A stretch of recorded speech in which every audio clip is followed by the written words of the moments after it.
All right, good morning or good whatever time you end up coming across this video. This is kind of a doozy of a topic and it's kind of morphed, but I'll kind of get into the general topic and then I'm going to lead a short guided meditation exercise.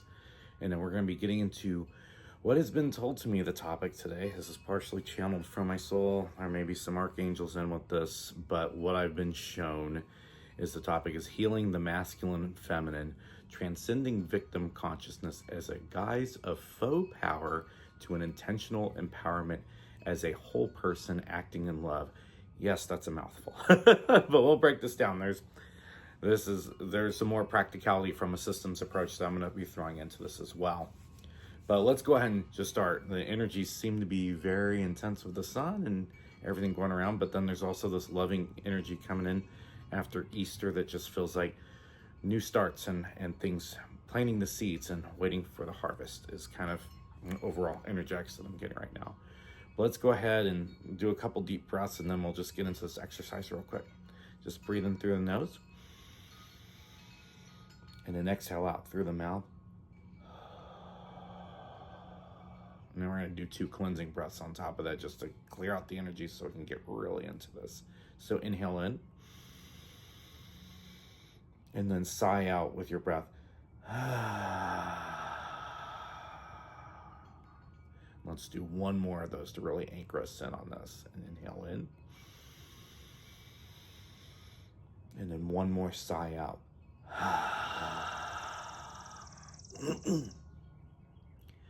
Now I want you to picture yourself in a way you probably haven't pictured yourself. I want you to picture yourself as a child. And just think about what your outfit looks like and whatnot.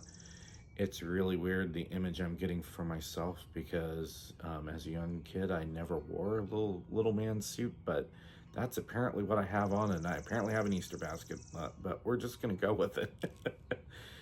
But you're going to see whatever image you're going to see. And the next thing you're going to do, you're going to see this candle, and then there's this little device, we're going to call it a wand. You're just going to pick up that wand. You're going to touch it to the wick of this candle, and then it immediately lights. So children are not playing with fire here. And then you're going to see this flame, and the flame that you're going to visualize is the violet flame of protection and truth from Archangel Michael. And this violet flame in this candle, and as you as a child, is showing that you are protected by the divine in what you're going out in the world to do and to create and to be consciously. And in this flame, you're going to notice when you're feeling it and you're near it, you just feel a sense of peace, the sense that you are safe. You're safe as a child to play, to be, to explore, and it just feels very, very good. There's no fear, there's no threats in this environment. It's just you being in that unbridled joy. Now you're gonna pick up that candle. You're not touching flame, you're touching the base. I don't know why I had to feel like I had to emphasize that. And as you pick this up, this becomes one of those dandelions when it's in that fluffy stage.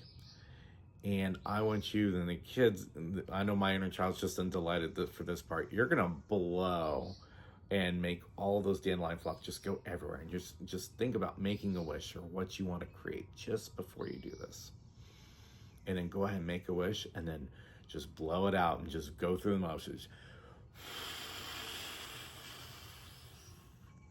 And in that, just see kind of where all these little dandelion pieces are just spreading outward, and it's like a ripple effect. And this is personifying this return, this reclaiming of your innocence, and that as you consciously go and allow that inner child to come out and play and explore and be in love, it's like, and that will just ripple out into the world. And I want you to then, there is an incantation that I want you to all say as we've done this. Because this exercise is about transforming your outer realm to match your inner realm. You're going to say, I am protected by the divine to consciously create reality through love. Let's all say that one more time. I am protected by the divine to consciously create reality through love. Let's take one more breath in and out, in through the nose and out through the nose.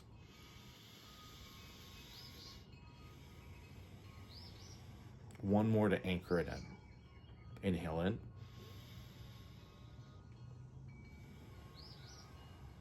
And so it is. Hopefully you feel a little more grounded. It's like, usually I feel a little more calm in this meditation, but this one has a little more jazzed up energy, and it's not the coffee kicking in. But let's go ahead and jump into what I want to talk about today, and kind of what my spirit guides are leading me to talk about, because this kind of is, it's talking about systems of fear, but it's also talking about the rift in the masculine and feminine. So I'm just gonna go through this. There was so much download, I had to take notes, because I'm like, oh, this is like a fire hose out of control, or like drinking from a fire hydrant going. That'd be a better analogy. But kind of starting with the foundation. So you look at algorithms of social media, you look at news cycles, you look at the things on television, and all of it, and even what politicians say.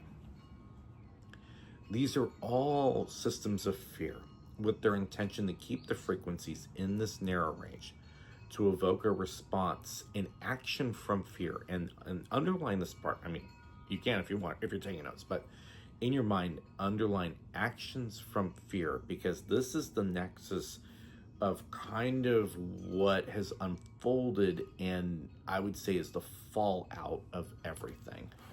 And it's like, and then let's go into this, and my spirit guides are like, yeah, this is the part that makes you uncomfortable. They're right. We're going right into marginalized groups. And there has been in past moments actual fear of survival. That there's undeniable that. But in the modern era, there has been this projection forward, this perception of fear, part of this by news cycles, part of it manipulation, big business, who runs the economy and whatnot, to get everyone in these artificial tribal groups. Because you can conquer people by dividing them. So let's put that foundation right there.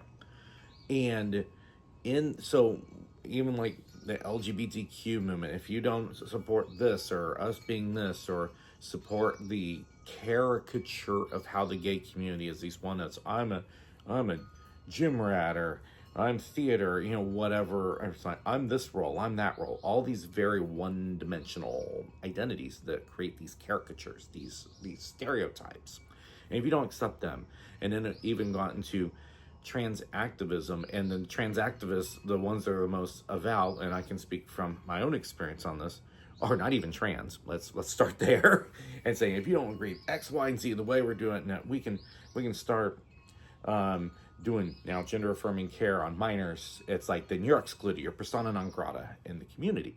So that dynamic's there. And now I'm going to shift it to the feminism movement and identity politics. And again, I'm going to speak firsthand on this, because I dealt with this when I worked for City of Portland and lived in Portland. And let's start with the foundation. Everything, the perceived threats and all this, is a response of fear. And this power of taking back power and marginalizing anything that's deemed the masculine or male is actually a wielding of victim consciousness. So there's a different, it's perfect that air raid sirens are going off right now. We're just going to go with it. It's Monday morning. In that, it's like they have this short-term sense of power. It's like, I'm empowered, I've stuck it to the man, and men are bad, toxic masculinity. But in the end, is that really empowering women? Is it really healing from all those things? Is it then responding in self-love? Or is this making the schism and making the masculine and feminine even more imbalanced? So think about the energy. Does it feel good to wield that? And it's like, do you feel more empowered, or do you feel more in fear? Very valid question that everyone answer. I know my own answer on that. It's like, it feels very disempowering. Not me as a male, but just if I were in the feminine, I would feel like this isn't accomplishing anything. It's like I actually feel more divided and like I have less of anything, you know? So then the question is, it's like, or going on, it's like, has these things like violence against women, sexual assault, has it happened? Yes, absolutely. And it's horrible that it happens at all. Are all men doing this? No. I know I haven't.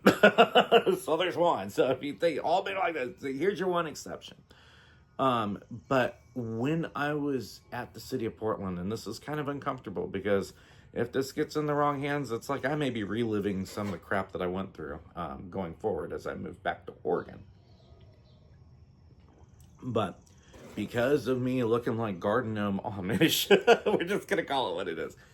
It's like there's a perception of me that's projected onto me and was projected onto me. I'm toxic masculinity and I'm anti-woman and I'm anti-this and anti-that. White supremacy, you know, throw all the monikers out.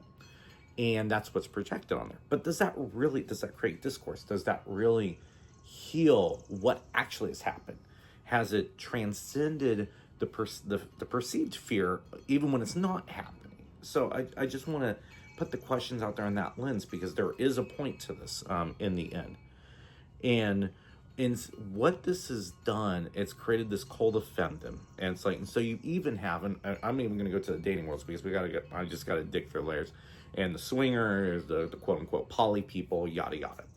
There is among the men the fetishization of homosexual and actual bisexual men to do that because they're trying to show, oh, I'm not your typical cis hetero, yada yada yada. And using those people so they can do all the things they want to do to women. And that is what is happening. So it's creating this even more exploitation, this lack of connection, this using people for your gain, which is the very nexus of what feminism is about. It's about dealing with the power paradigms, but it's actually making it worse. So and I'm very emphatic on that because I experienced it firsthand. And just going through all those motions and even then that's like you had this whole group and identify your pronouns and all this stuff where it's wheeling. So it's kind of two things. They're trying to show that they're conscientious and sensitive to the other pronouns, but it's really they're exploiting their dominance in their little hierarchy. So if you're a marginalized group and you say something that questions the people that are putting these woke politics and policies together and you say something wrong, they're going to use the misogynist, homophobic, racist slurs right to your face, but in a passive aggressive way. I experienced this at City of Portland, and at least I got my final word at the very end, and they couldn't mute my mic because we were doing our final meeting remote because COVID, whatever. I'm glad that era is over. We'll just say that. It's like I can laugh about it now, but it was quite. It could be its own show. It was a little like La La Landish. But this causes extreme imbalance, this further separation of masculine and feminine, and even taking it farther away from divine masculine and divine feminine. Thank you for the emphasis, Cardinal. And so the fear response it's creating these systems of fear that our response in these systems to these oppressions is now another system of fear. And so it's creating this further divide, and this is going into complete disempowerment, and I would argue reaching that level called dystopia. But the antidote is so simple, but it's also so difficult because you have to a little bit check your ego at the door, myself included. And it's just like you have to create healthy boundaries for yourself. What are you going to allow and not allow in your sphere out of self-love? But also realistic that there's people going to have different viewpoints and you're going to encounter that. And decide what's going to be allowed, what's going to not be allowed. And then respond to those that challenge your boundaries in love but still be firm. It's like, no, I'm not going to allow this. You need to go away. Is a thing in self-love. And it's empowering and it's not cancel culture. You can take out whatever individual you want from your sphere. That's fine. But I'm just giving a response with this cardinal fight going on behind me. It's quite fascinating. Fighting over two males, fighting over a female. Perfect for this topic. and trying and going from that lane, it's now this sense of empowerment and intentionality, not just out of fear. We're going to cancel because I can't hear that person's viewpoint. Very subtle difference. And I would say when you feel that, where you're setting your boundaries and you're consciously creating, and then you're telling no, you need to go away in love, because that's, so love is two-way street. Love for others, and you can say you need to leave my sphere because I don't accept this. But you're going to be it's a more empowered energy. It's a less dividing at the macro level energy. And as we've done the opposite, it has not helped women in society. I would say we're kind of going even farther back. And that's by design too. And so I have to throw in Newtonian physics. For every action, there's an equal and opposite reaction. And we're kind of seeing that in manifest when we're creating these new systems, or these responses as systems that are also out of fear and not out of love. It's like, what do we not want? We want to stay away from it, versus what do I want to create? What kind of society I want to live in? Can you feel the difference of the two energies? One's very empowering, one's very intentional, radical transparency, radical authenticity, radical self-regulation, versus I'm just going to cancel you because I don't want to hear what you have to say. You see the difference there. One's much more empowering, and one is not going to empower you at all. And then in that fear realm, you're also creating more unconscious action, which then is more disruptors in the system. Another example, another one I don't like talking about, but we're going there. This is all about radical vulnerability, and we're in it right now. So, COVID politics and the vaccine mandates, and I can speak to this firsthand. I have an extremely hyperactive autoimmune system. I can't get any vaccine or therapeutic. It's like, because I'm allergic to ones, and I have cytokine factors so high that my body starts attacking healthy organs. This has happened in the past. One of the things that kind of led me down a 5-year rabbit hole was I had to get the measles vaccine, even though I already had 2, but state of Oregon's like, oh, you had them too early, so you need to get another. And now we have a measles outbreak in Oregon, which I will save that rabbit hole for another time, but that's just a side note of examples of fear versus looking at immune health as a system. And the systems are not one size fits all. So it's very, again, it's like one's empowering and self-action to help maximize health versus the other. This is out of fear. Just take this jab and take the sacrament, and then off you go. But you're not empowered, and now you're more dependent than you were before. So it's a fine line, and I think it's going to be a reckoning discussion at the societal level that's going to have to happen. But as I say all that, the COVID thing happening, regardless of origins, we aren't even going to touch that in this. But it's fear from a potentially deadly disease. I said politically deadly. Freudian slip, maybe? I don't know. But part of that is because we don't have universal health care. We have very allopathic medicine, so people are not getting the things to maximize health at the macro level, and that affects more vulnerable parts of society that don't have the same access as like the more affluent suburbs like Johnson County, Kansas, and Leawood, and some parts of the richer parts of Oregon, or like, yeah, there's a divide economically of who has access to what. Short point.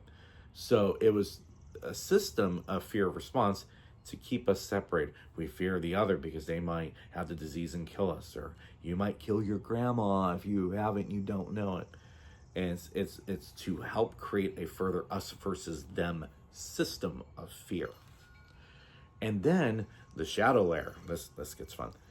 And because being in the alphabet soup community and homosexual male, you have then the swingers and the poly people, and I've yet to see anyone that's truly polyamorous. I've seen polygamous, I've not seen polyamorous, but side note there. But in the layer of hedonism, essentially you're using other people to get your jollies off. That's like the shadow side of hedonism and swinger. I hate to say it that way. There's a shadow side. I would, if you're that and you're upset about what I just said there, feel into what's making you upset about it. And it's like there's something there. I just trust me on that one. I've been immersed in that community long enough. It's like I know the systems in play here, so just lead into it. There's something there, I promise you. And from those actions, the unconscious sexuality, now there's a fear, well, if all the others don't have it, I might get the disease and die. It's like, so then becomes a sacrament to pay to play, you know? It's like, and so then that creates this sacrament ritual from victim consciousness. We all have the job, but if you don't, you're persona non grata, you're canceled. I don't care the reason. You need to get away. You shouldn't have a job. You shouldn't be part of society. That was the energetics that they threw out of people, including myself. And it was hard to say no. I'm like, I value my life more than your fear, is what it came down to. That was the first step in me, well, my journey of healthy boundaries over the past few years. And 7 months of a rapid acceleration in the past 7 months. That'll be another video for another time. The parable of all of this is, on these systems, what is the end game? And you're using cancel culture and shunning by society of that. Well, as you go down that rabbit hole, one who cancels may be the next one cancels. So that's something to think about if you are in that energetic realm of analysis. And it's like, at some point, many moons ago in politics, I was in a similar, but yeah, it's like, it's all a journey. There's no judgment or shame, but we got to get to the shadow, the light, bring it all out, and get to our authentic core. Because if we don't do that, then all of this is a fruitless exercise. But we have to then consciously say, yes, I want to go through whatever that part of the journey is. So in the end, the question of how did all of these things help you or society, or did it make you feel more or less empowered, are important questions. Now compare that to, I'm going to do this to my immune system. I'm going to act in love. I'm going to consciously connect with someone romantically or even sexually if that's your thing. But you're doing it from a conscious versus an unconscious. How's that feel versus the other? It's like there's radical transparency, radical vulnerability, radical responsibility, and it's empowering.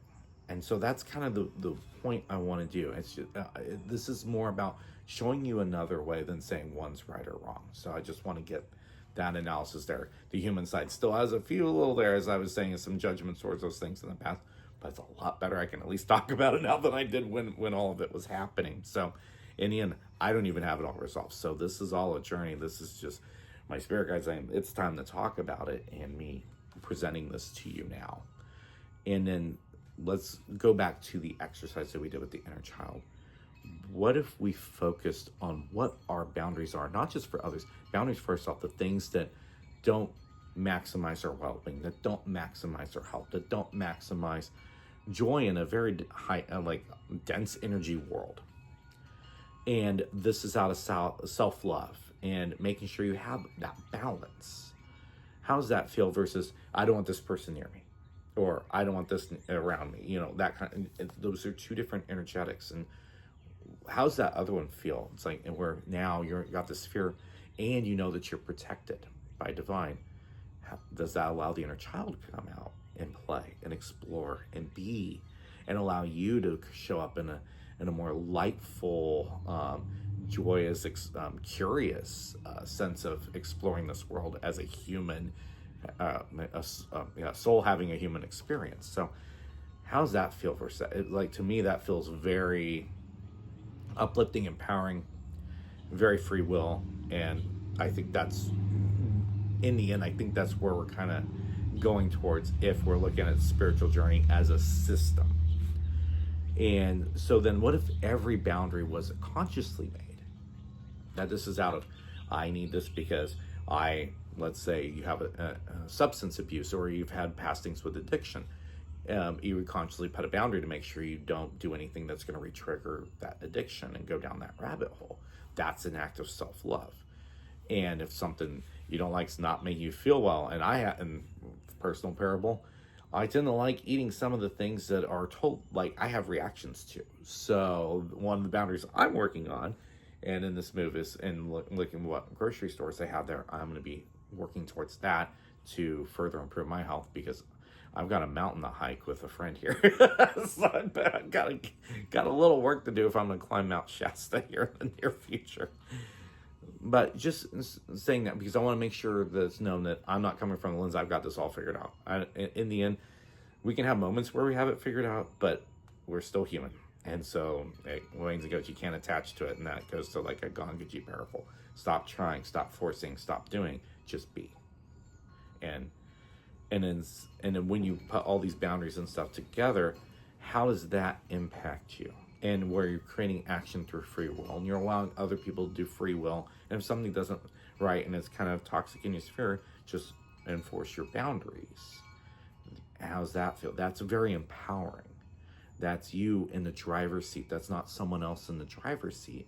And if we can help each other get there, then we're at critical mass, and we can really have a quantum ripple effect on how this world operates. So that's just a parable of that. Feels much more empowering, doesn't it?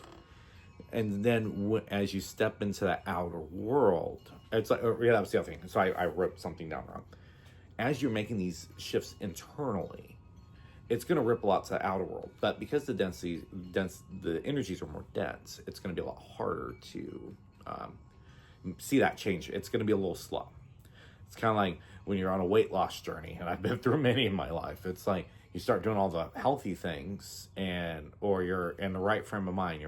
For me, the happier I am, the leaner I am, and that usually starts first, and then the ripple effect. So it's kind of giving that example. It's like you have to do the inner before the outer changes, and it's going to be slower because it's now percolating into the denser energies, and then slowly starting to see the debris clear away from what's outside of you, the blockages and what have you. And I will argue, and I shouldn't say I will argue, my spirit guides would argue that it's a violent flame energy. This is how we set the world on fire in a good way. And we're going to start making changes in the world, starting with us, starting with our immediate sphere, and then working our way there. So I know I'm going to go tangent here. There was someone who made a comment on my friend Jacob Drummond's post, which he was talking about accepting things how they are. And the comment was wielding it and this is kind of what planned to seek for this thing, willingness in this victim consciousness. It's like, oh, that's easy to say, you being a typical white man, kind of thing. But if you try to challenge at the macro, the power is concentrated and you're just one drop. It's not going to. But if you start the outer sphere and you have other people in the outer sphere, and now these ripples create a quantum wave, you now have an energy to match that. So everything starts from the foundation. That's what I'm saying. Yes, power is concentrated at the top right now if we're going into political and economics, but you can't directly challenge it right now. It's that approach will yield the same results. You changing your inner world and how you respond to things, and then going to that's what's really going to change everything. And I've got to be careful. There's a hornet out here right now. And that's when you're going to see this transformation happen. And this is going to be the most efficient way to change reality, but it involves radical vulnerability, radical accountability, radical responsibility, and radical empowerment, starting with self, going to your like energy people, and then going from there. And it's like, doesn't that feel much more empowered, much more connective, much more intentional? And that's just the thing. The layer I wanted to throw out here is just to give another way of looking how everything is, and a pathway forward that may feel more empowering than the options we're told if we're watching nothing but media and the algorithms of social media. So hopefully this energized you and gave me a little bit on my history all thrown into one. And I feel like that's all that needed to be said on that. If you have any questions or anything to add, feel free to do that. I'm okay with starting discourse on this because I think these conversations need to be had, and just and help each other find the most efficient way home, I guess you can say. All right, you all have a wonderful day, and thank you for listening.